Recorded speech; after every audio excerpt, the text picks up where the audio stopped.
Fala galera, esse é meu primeiro vídeo aqui pro MMO Freaks. Vocês vão perceber que eu vou acompanhar mais de perto junto com vocês aí o ArcheAge. E a ideia desse primeiro vídeo é justamente falar um pouquinho sobre o que é o ArcheAge, né? O porquê ele está sendo tão aguardado aí não só por mim, mas por bastante gente no ocidente, o que ele traz de diferente. Então esse primeiro vídeo eu vou falar um pouquinho de maneira geral assim o que é esse jogo, né?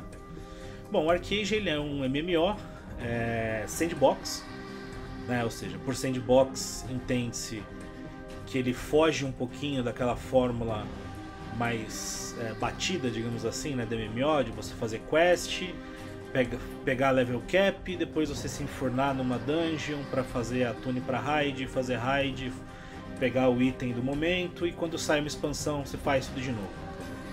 A ideia do sandbox é que ele te dá uma liberdade muito maior, assim. Você pode basicamente fazer o que você quiser, você não depende de quests para você upar.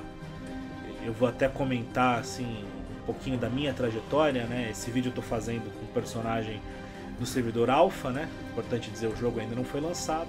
Bom, o que esse jogo tem de diferente? Primeiro, como eu falei, ele é um sandbox. Então você vai criar o seu personagem, ele tem duas facções a princípio, que você tem a facção oriental e ocidental.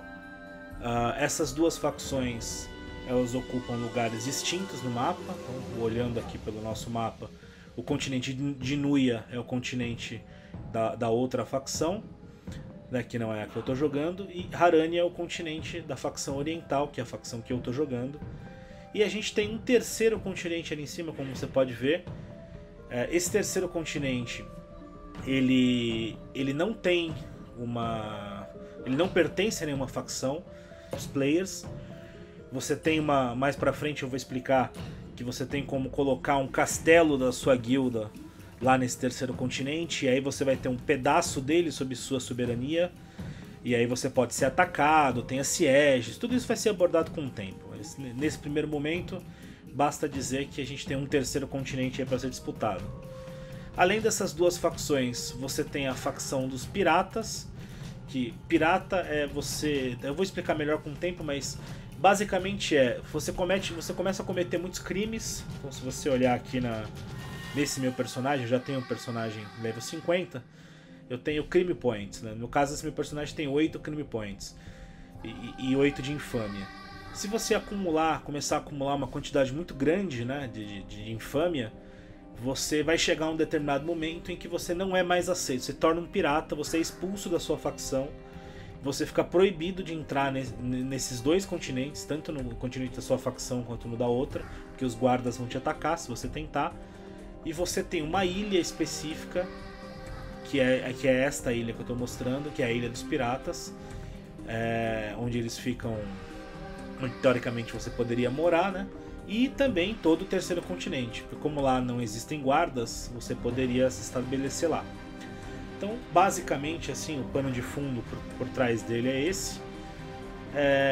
Uma coisa interessante pelo fato dele ser sandbox, falei, você vai criar um personagem, você tem aquelas quests como todo MMO, mas você não é obrigado a fazer quests, tá? Esse personagem mesmo que vocês estão vendo, ele é um personagem nível 50, mas que lá pro level 25, 26, eu simplesmente parei de fazer quests e eu upei o jogo só fazendo craft, só fazendo outras coisas que não quest.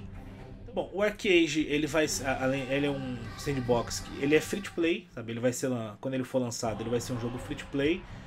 Porém, é um free to play que você consegue jogar e tudo mais, mas que se você quiser um jogo mais hardcore, mesmo quiser aproveitar tudo que o jogo tem de diferente, você vai ter que acabar pagando. Por quê? Eu vou explicar algumas diferenças entre aqueles jogadores que jogarem a versão gratuita da versão paga.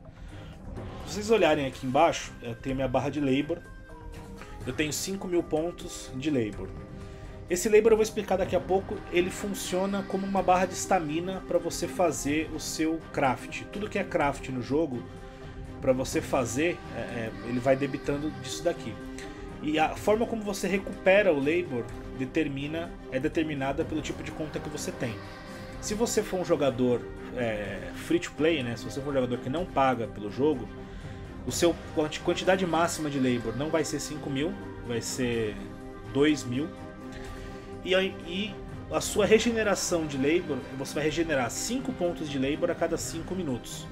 E você não regenera labor se você estiver deslogado. Então você tem uma regeneração mais lenta.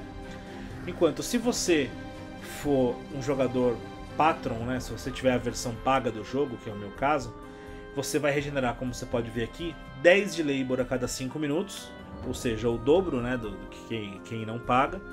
E você regenera 5 de labor a cada 5 minutos, mesmo que você estiver deslogado.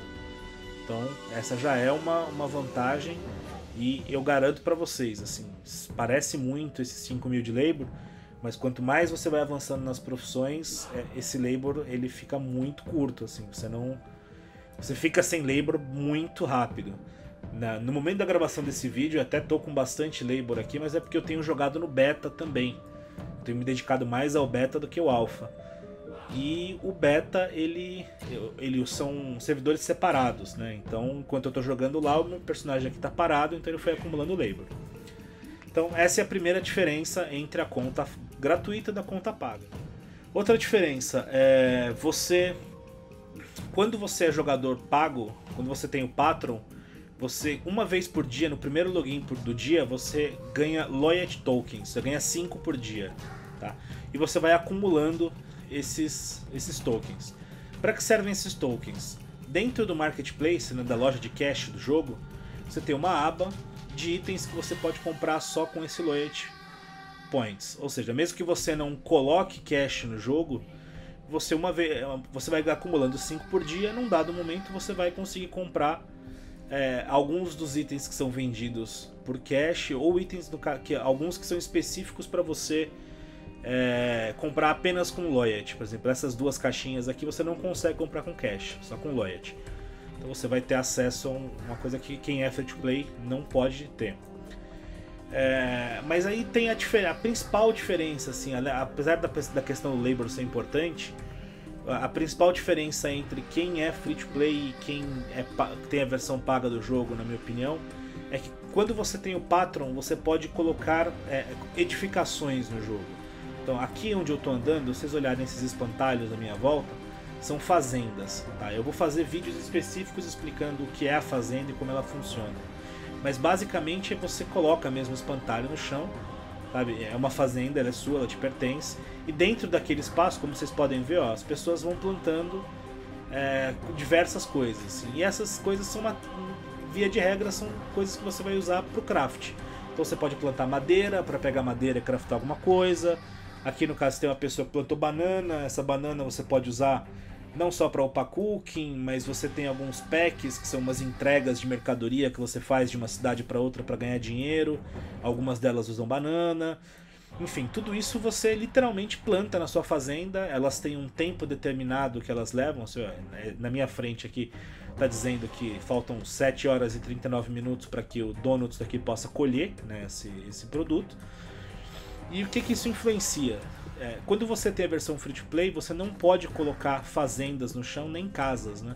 Tem até uma casinha aqui do lado de alguém que colocou. Não podendo colocar as coisas, as fazendas no chão, você acaba ficando limitado, porque o teu acesso a material ele fica muito prejudicado. Você ainda vai poder plantar, eu posso pegar uma região fora das fazendas, por exemplo, como eu estou aqui, eu posso tentar plantar essa árvore aqui, onde eu estou agora. Mesmo se eu fosse free to play, eu poderia fazer isso. A diferença é que se eu plantar uma árvore aqui do lado, qualquer pessoa passar do lado, ela vai poder olhar aquilo ali e simplesmente me roubar, né? Pegar aquele material para ela quando ele estiver maduro, ou mesmo antes dele estar maduro. E quando eu planto na fazenda, ela é protegida. Se eu venho aqui na plantação de alguém, eu não posso, se eu tentar roubar essas plantinhas aqui, eu não posso, porque ela pertence ao dono dessa fazenda. Então isso é uma diferença assim, muito importante para o jogo. No free to play você não vai ter acesso a esse tipo de coisa. Outra diferença também entre o free to play e o Patron. quem é free to play não tem acesso a Action House. Então, quer dizer, é mais uma coisa que é complicada, porque além de você não conseguir plantar os seus materiais, você não vai poder comprar na Action House. Então, quer dizer, isso daí é uma diferença que, para quem não conhece o jogo, vai querer ter algum contato e tudo mais, o free to play ele serve, mas para você jogar a longo prazo assim, na minha opinião, sem o Patron, teu jogo vai ficar muito mais difícil, sabe? Com ele já é difícil, então imagina sem. Mas beleza, explicado basicamente aqui a diferença. Eu falei da questão da regeneração de Labor, né, e da diferença do free to play pro não. O Labor é o que você usa, ele é como se fosse uma barra de estamina própria para o craft. Então eu vou dar um exemplo aqui. Se eu fosse transformar um Iron Ore num Iron Ingot, eu poderia vir aqui para mostrar para vocês.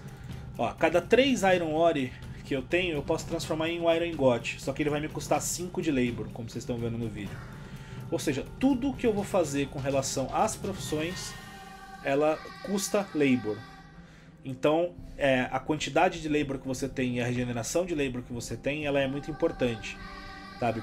Conforme o tempo vai passando e você vai evoluindo na profissão, esses custos de Labor vão aumentando bastante. E aí você, quando você está craftando sets, por exemplo, de cloth ou de plate, enfim, o que quer que seja, você vai gastar às vezes 1000 de Labor para fazer um tired set, ou às vezes 1500 de Labor para fazer um tired set. Você está falando que você tem 5000, se você fizer 3 em um dia, você já esgotou o seu Labor. Então parece muito, mas não é. Então esse é um fator que vai limitar a velocidade que você consegue, inclusive, evoluir o teu craft, e não só a velocidade, mas a escolha que você vai fazer. Porque como você está vendo aqui, nós temos 18 profissões diferentes. Então se você começar a fazer um pouco de tudo, seu Labor não vai dar para nada. Você vai ter que em algum momento optar e ver aquilo que é mais importante para você naquele momento e focar as suas profissões, né? Outra coisa muito interessante do Arcade é que ele é muito aberto com relação ao teu personagem. Então assim, primeiro, você tem o teu level do personagem. O que é esse level? Eu falei, meu personagem é nível 50. Eu cheguei até o que seria o level cap. Tá? Só que só o nível do personagem não quer dizer muita coisa. Porque nesse jogo, todas as tuas... A tua build, ela tem níveis diferentes, tá? Eu vou explicar. Esse meu personagem, ele é uma classe chamada Primeval, tá? Se você olhar aqui, o nome da classe é Primeval. Ela é composta pela mistura de 3 classes, que é a Arqueria, Auramancy e Shadowplay. Ou seja, a mistura dessas 3 builds gera uma classe chamada Primeval. Só que a qualquer momento, quando você cria o personagem, você escolhe uma primeira build, no level 5 você pode escolher uma segunda build, e no level 10 você pode escolher a terceira. Então você faz essa combinação. Só que uma vez que você fez essa combinação, isso não quer dizer que você tenha que ficar atrelado a ela todo o resto do jogo. Você pode, a qualquer momento, ir no NPC específico e trocar a sua build. Por exemplo, aqui ó, tô falando, eu tenho Archer, Auramancy e Shadowplay, são as 3 que eu estou usando no momento, que são Primeval. Mas eu tenho aqui embaixo todas as outras, né? São 12. Eu tenho todas as outras skills que eu posso escolher. Então eu posso em algum momento escolher, por exemplo, tirar a Auramancy da minha build e trocar por Defense. Você tem um custo em Gold para isso, ok? A partir do momento que você faz isso, ele gerou uma nova classe. Eu não sou mais Primeval, agora eu sou Stone Arrow. Tá? Então você pode fazer essa mudança. Qual que é a implicação nisso? Se você reparar, a minha build de defense ela tá nível 10, é o nível mínimo, porque até hoje eu nunca usei essa build. Então eu tenho que matar mais mobs, eu tenho que ganhar mais XP para upar e upando esta build. Porque eu começo apenas com 3 skills, né, liberadas no nível 10. Aí quando a minha build de defense tiver no nível 15, ele habilita mais uma skill. 20, outra skill. 25, ou seja, a cada 5 níveis dessa build, ele vai habilitando para que eu possa colocar mais um ponto nela. Então quer dizer, as suas builds elas têm um sistema de leveling diferente do seu personagem. Então não é porque eu sou nível 50 que eu vou ter acesso a tudo. Cada nova build que eu fizer, eu tenho que ir lá novamente e upar aquela build. E além das builds, se você olhar aqui nas que eu estou usando, a própria skill tem nível. Então, por exemplo, a minha skill de Charged Bolt, que é a mais simples de Archery, ela é nível 15, que é o nível máximo de skill. Em compensação, eu tenho outras, tá nível 3, nível 4, quer dizer... Então ele é um jogo muito personalizado, que quanto mais tempo você passar usando uma build específica ou skills específicas, elas vão subindo de nível, e quando elas sobem de nível, elas aumentam o dano, normalmente elas aumentam inclusive o custo, então você tem todo um estudo, né? Para você montar uma build no ArcheAge é muito mais complexo do que você simplesmente escolher como num MMO comum, né? Vou voltar aqui para minha build de Auramancio normal. Eu acho que já deu para entender como funciona a questão das builds, né? Outra coisa que é interessante, você não tem limitação quanto a item. Então, por exemplo, eu sou Primeval. Primeval ele é um arqueiro, né? Meu dano principal vem do arco. Então, por consequência, eu acabo usando 7 Leather, que me dá um bônus específico. Mas eu não sou obrigado a usar um 7 de Leather. Eu posso, se eu quiser, montar um arqueiro usando um 7 Cloth. Ou posso usar um arqueiro usando Plate. Cada set desses tem um bônus específico. Então, por exemplo, por usar Leather, ele me dá um bônus de 3% de Evasion, mais 3 metros no range para skills de bow, e crítico de 5%, né? Isso é o meu bônus de Leather. Se eu vier aqui, eu por consequência andei testando outras builds, eu tenho um 7 Cloth na bag. Então se eu vier aqui e trocar para um 7 Cloth, o bônus do 7 Cloth, ele me dá 4% a menos de tempo de cast time, ele me diminui 50% o delay do casting quando eu tomo um hit e aumenta 5% o Magic Defense e diminui lá a duração dos debuffs em 30%. Ou seja, você tem liberdade para montar o personagem da forma que você quiser. Via de regra, os sets Cloth no jogo, no ArcheAge, eles têm defesa mágica maior e defesa física menor. No caso, o Plate é o inverso, defesa física maior e defesa mágica menor. Então, se você de repente quiser montar um mago que teoricamente tem um problema de defesa física ruim, você pode montar um mago com uma Plate. Inclusive tem algumas builds de Dagger Spell que fazem isso. Montam um mago e colocam uma Plate com atributo de inteligência. Tá, é escolha sua, assim, é escolha do player. A mesma coisa vale para as armas. Da mesma forma que eu uso o bow, a minha arma melee, eu uso uma arma de 2 mãos. Por quê? Porque ela me dá um bônus também, que aqui como vocês estão vendo agora, por usar uma arma de 2 mãos, ela me aumenta o dano melee, skill, o dano, né, melee ou mágico das skills em 5%. Eu poderia, por exemplo, usar, ao invés de uma arma de 2 mãos, 2 armas de uma mão. O bônus dela, se não me engano, é 10% a mais no cast time. É 10%, o cast time 10% mais rápido. Então, quer dizer, ele é meio aberto, né? Você vai montar uma build, você vai montar uma gear de acordo com como você realmente quer o seu personagem. Ele te dá essa liberdade.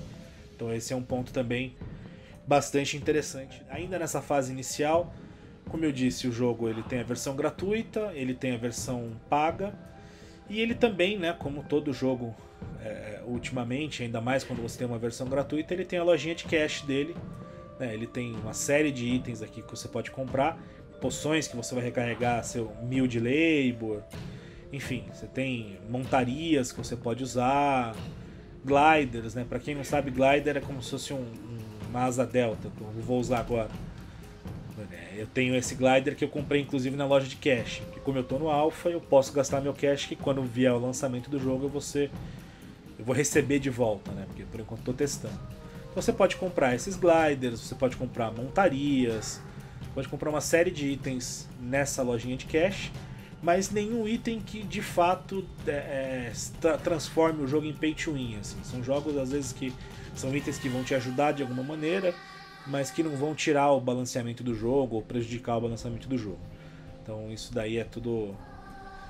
Apesar de algumas críticas que eu vejo eventualmente das pessoas, quem normalmente eu vejo falar que o ArcheAge é pay to win, normalmente conhece pouco do jogo.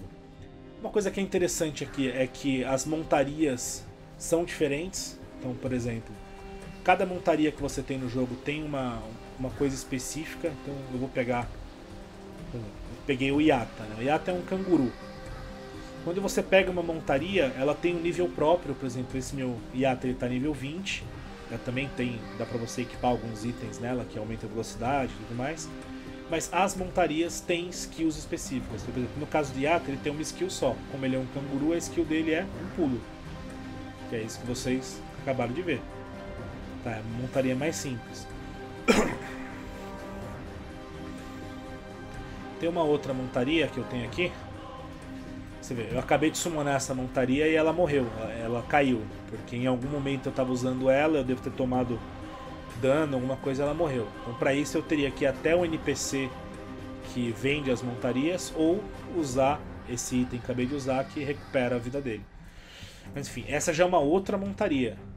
Ela já tem mais skills. Ela tem uma skill porque você pode correr mais rápido, como eu estou usando agora.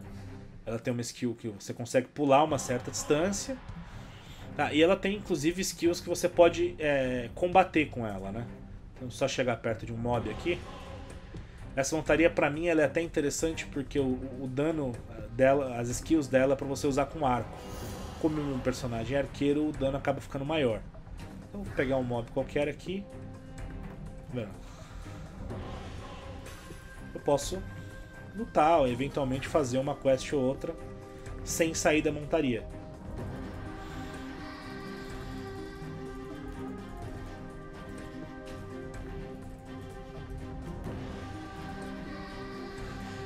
Lembrando que essas skills também são destravadas por nível.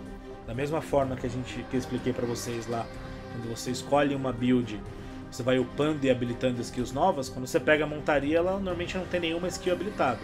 Conforme ela vai subindo de nível, como essa aqui já está nível 29, ela vai habilitando novas skills para você.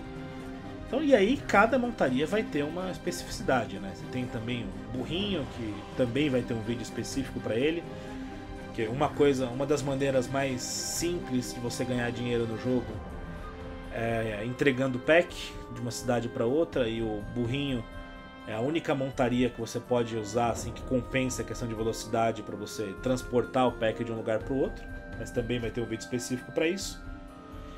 Enfim, essas são apenas algumas, né, das coisas, das peculiaridades desse jogo. Eu vou fazer outros vídeos aí, eu vou fazer um vídeo explicando só como funciona a fazenda, só como funcionam os packs, alguma coisa mais focada ao craft. Se você gostou do material, dê o seu like no vídeo, compartilhe e assine nosso canal e aguarde que a gente vai ter bastante material sobre ArcheAge, tanto aqui no nosso canal do YouTube, como também no nosso canal do Twitch. É isso aí, um abraço.